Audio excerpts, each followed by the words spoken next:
Hello everyone, English learner channel में आप सभी भाई बहनों का हार्दिक स्वागत है। प्लीज़ चैनल पर चैनल को ज्वाइन करें, लाइक करें और कमेंट करें स्टोरी कैसे लगी और हाउ टू रीड इंग्लिश कैसे पढ़े मैं आपको सिखाने जा रहा हूँ। और आपको इंग्लिश टू हिंदी ट्रांसलेशन सीखना है तो हमारे इसी चैनल में दूसरे चैनल की लिंक दी गई है, वहाँ पर जाकर आप इंग्लिश टू हिंदी ट्रांसलेशन सीख सकते हैं। तो चलो स्टार्ट करें। The sons cursed fingers, the sun से बेटे की कर्स्ट यानी कुचल दी गई थी, फिंगर से अंगुलियां, बेटे की अंगुलियां कुचल दी। अब ये सन के बाद कॉमा के बाद है इसका मतलब का की तो द सन यानी बेटे की कर्स्ट यानी कुचल दी गई थी, फिंगर से अंगुलियां। A man who bought a new car came to his house to show it to his wife who was working in the kitchen, but when they came out they found their son ridiculously hammering a dent in the car. It really infuriated the father, who mercilessly hammered the son's hands. सन ने बेटे के hand हाथ पर चला दिया था, क्या हिमरे ने थोड़ा। Into into plup as punishment as he got back his wit.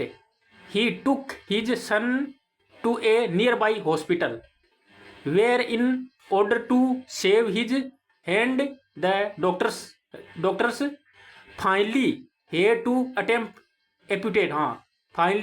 to amputate the fingers from the boy's both hands. Both यानी दोनों हैंड से हाथों, बॉय यानी बच्चे के, बोथ यानी दोनों हैंड से हाथों को एम्पुटेट करना पड़ा।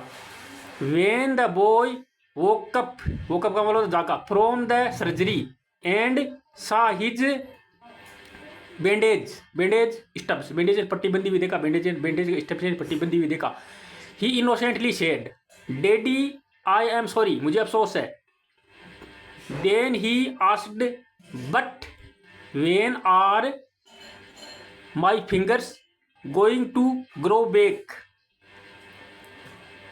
The incident traumatized the father and he committed, ही उन्होंने कमिटेड कर लिया था, क्या कर लिया था? सुसाइड, आत्महत्या कर ली थी। उसके पिताजी ने आंगली तोड़ इसकी कुचल दी नहीं थी ना बच्चे की, इसके दुख में उसने आत्महत्या कर ली थी। हिज सन इविल स्टेप्स, उनकी वन एंड एक इविल एंड बुरी स्टेप्स यानी कदम ने, नॉट ओनली ना की, नॉट ओनली का मतलब ना की सिर्फ स्पॉट यानी बर्बाद किया था, हिज यानी उसकी साइड एंड बेटे के हैंड एंड हाथ को, बट आल्सो स्नेच ने छीन लिया था, एन एक फादर ने पिता की हैंड एंड हाथ छीन लिया था, फ्रॉम द चाइल्ड, बच्चे से पिता का हाथ ही छीन लिया था। तो अब ये बताया गया कि किसी काम में जल्दबाजी नहीं करनी चाहिए, सोच समझ दो। मोरल क्या मिलती है? Any action we take in rage many haunt us, so pause and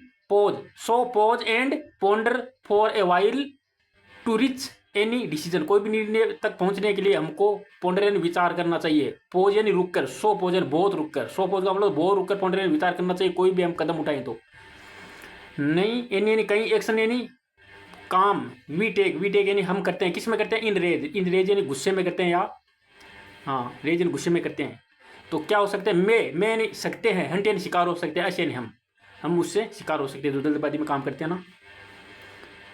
तो पर ये स्टोरी अच्छी लगी हो चैनल को ज्वाइन करें, लाइक करें। ओके।